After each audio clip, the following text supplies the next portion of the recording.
Hi there, welcome to lesson 2, types of keywords. So hopefully you enjoyed lesson 1. This one is all about understanding different types of keywords and why they're so important for SEO. It's basically the foundation of every single campaign that we work on. Without good keyword selection and understanding the intent behind each one, you're not going to have a good campaign.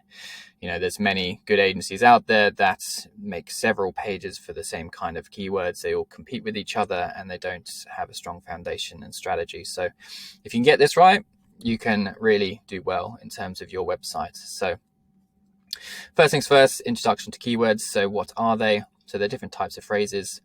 I'm going to do some examples just because I think people obviously like visual learning as well as listening. So in terms of different keywords, there are what are they? They're basically what you type into a search engine to find the end result, right? So if you want to find a dentist, you might write in dentist near me, or you might know the specific dentist you want.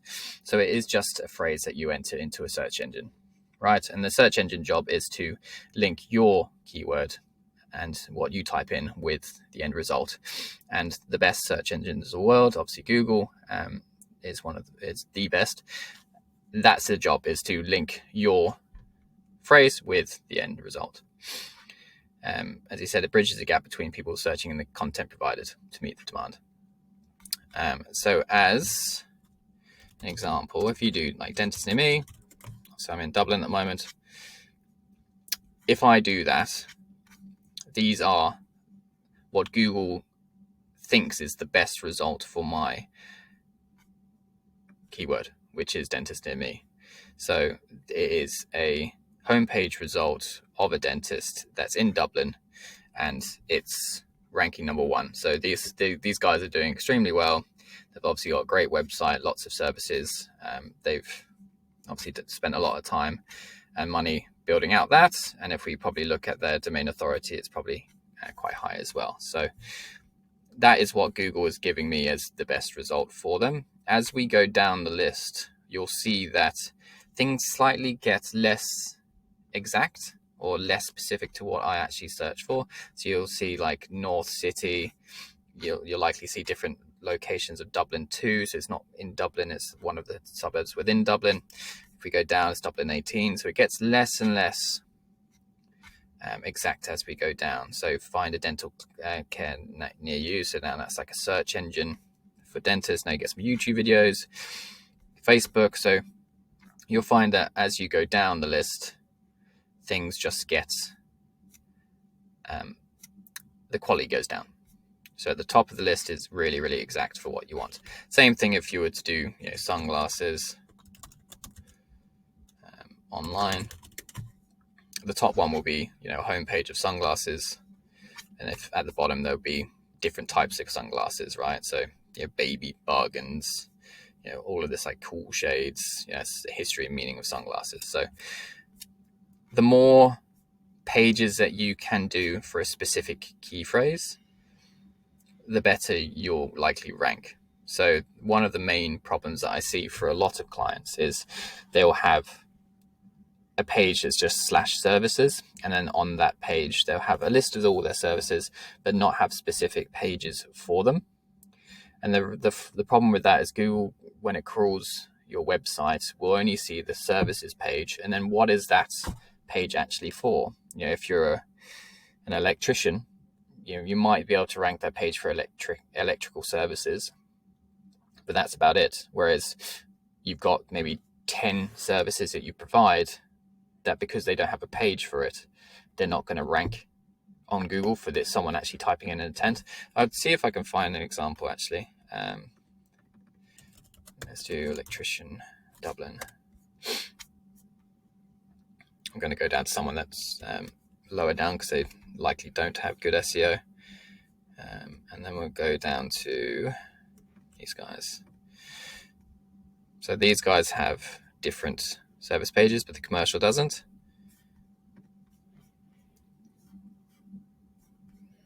And these guys don't have any service pages at all. Obviously a really old website. It's just a one-pager, very custom. I would definitely suggest these people to get a WordPress website and build out, your actual services, without pages like recessed lighting, electrical panels, fuses, breakers, electrical outlets as a page, you're not going to rank for people searching for these. So the more pages you have for an intent that drives commercial value, the better you'll rank, the more traffic you'll drive, and the more conversions you'll make. It's pretty simple when you think about it, but you'd be surprised how many websites out there don't do that. So what are the different types of keywords? We've got short tail keywords, so things that are very broad. These have high search volume. They're much higher competition and the lower conversion rate, because you don't know if someone who's typing in shoes wants to know the history of shoes, or they're looking for black shoes but haven't typed it in, or they're looking for a shoe company. You just don't really know, or they're looking for a shoe repair. So it has lots of high search volume. Sometimes it's not even the best to go after these. Mostly the higher your domain rating and how good your website is, the higher chance you actually rank for these kind of keywords. But it's not something that I would go after. If you were selling shoes online, I would go after like shoes online, or shoes online Ireland, or shoes online UK, not just shoes, because it is too broad. Then you got long tail, so this is much more specific. So red running shoes for women. So if you have, this is where it gets interesting, right? So let's say you have on your websites running shoes. You have a collection that's red running shoes. So if I go red running shoes for women, right? Red women shoes. Now, I'm being very specific about what I want. It's a lot higher conversion rate because it's more specific, and if you have a page for that, you're more likely to convert. It's lower competition because less people think about this kind of thing. So hopefully this will inspire a lot more pages to be built out and help you with your traffic and your revenue. And it's got lower search volume, but it's still really high commercial intent. So if you go to lower, red women's shoes, right? You'll see the first one is next, because they're obviously going to be very good at this kind of thing. Now they have red women shoes, right? And they actually have a page that is category shoes color red, right? So they've actually, I like to call it categorizing your categories. So think about shoes, but then also think about how they can be broken down. Now don't fall into the trap of only having filters, like create actual pages for them. But you can see that they've done a really good job of that one. These guys have got red women's shoes. This one's red, this one's red. And as we go down, you'll start to see that there'll be a limit of how many people have actually thought about this. Now, obviously red is very, very popular. And you can see this one, it starts to not be red. So a lot of these, there's probably maybe 20 pages there, maybe 15, that have actually thought about, right, we've got women's shoes. How can we then categorize this category into, size, style, color? So you could turn one category into 100 or maybe 50, and then you can do that across all your categories. So really think about what people are actually typing in to Google to find your product. That's the main thing here. Transactional keywords. So buy, laptop online, really, really high conversion potential and conversion rate. People are looking straight away. The good thing about Google Ads and things with Google and in terms of SEO is if you're ranking for buy or sale or offer or for sale online, these kind of keywords are going to convert really well. So if you can rank for them, that's great. So think about utilizing buy online in your page titles, not just have like laptops Ireland. Think about like buy laptops online Ireland. Think about what people would type in and test a few things. Okay.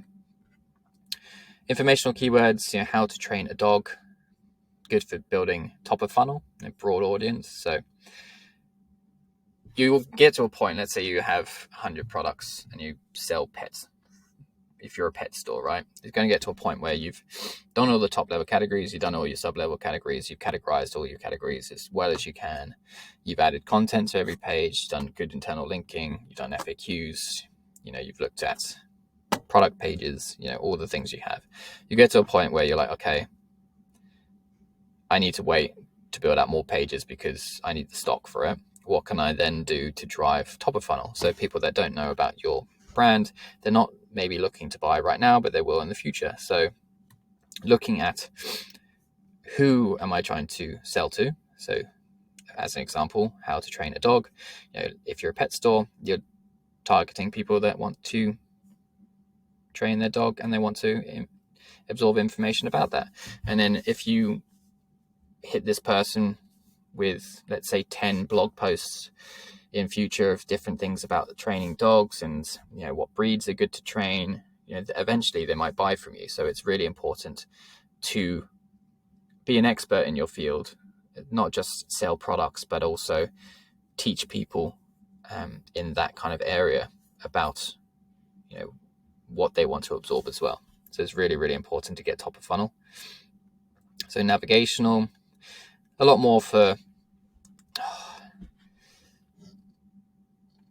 Facebook logins, direct traffic to specific locations. So you could have a page that's like a book online, or you could have an FAQ page. You could have specific navigational keywords that people would type in for your brand. Now you'll see this in Google Search Console. You might see things pop up and you're like, oh, that could be an extra page. Let's say you could be like a directions page to a salon. You could have slash directions or slash locations, so that people might get that page when they're looking for your location specifically. So it is important, not as important as the other ones, but it's a good thing to note, especially when you see things in Google Search Console pop up that you could turn into an opportunity. Use keywords strategically. Placement in content integrates keywords naturally within titles, headers, and body text. Balancing keyword types. Use mix of short tail and long tail. Yeah, like there's lots of information out there of like how to best structure services or how to best structure a blog. There's use of ChatGPT now. You can very easily say, right, I want to create a page about red women's shoes. Can you give me an outline of a page using these keywords? And then it will give you a good structure of how to use it, maybe give you some content, and then you could be like, can you add me some FAQs? I like these FAQs from another section. So utilizing AI is great, especially when prompted by you, using your strategies. So making sure that you've got really clear heading structure. There's lots of information out there. I'll probably do a guide on how to do that in the future as well. 1H1, having structure of H1s, H2s, H3s with H2s, just so that it flows. And when Google crawls a page, it does so in a structured manner. Make sure that you've got good internal linkings as well, some strong tags, which are just bold tags for important keywords, FAQ sections, all that kind of stuff. You'll see the easiest thing to do is just go to somewhere that whatever you want to rank for, type it into Google, see what ranks the best, see what they're doing, and then try and emulate, say, the top 3 results and make a better version of that in your own brand and your own language. And what I'll do is I'll also link some resources in future. Might even make a quiz. So I've just added this down here for myself for future, but for now it's not linked yet. So hopefully that's given you a little bit of insight into keywords. It is so important to get this right. But yeah, if you have any questions, feel free to leave a comment on the video, and I will hopefully address that in a future video. Thank you.